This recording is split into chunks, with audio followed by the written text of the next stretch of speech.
Hi guys, in today's video I'm going to show you how you can activate Brat theme on Facebook Messenger. So the first step you need to do is to open Play Store and you need to search for the Facebook Messenger. Click on that and you need to click on Facebook Messenger, and here you can see update. You simply need to click on update and update your Messenger application.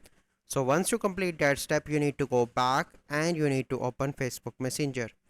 So once you open Facebook Messenger, you simply need to select any conversation with any of your friend and click on the person name on the top.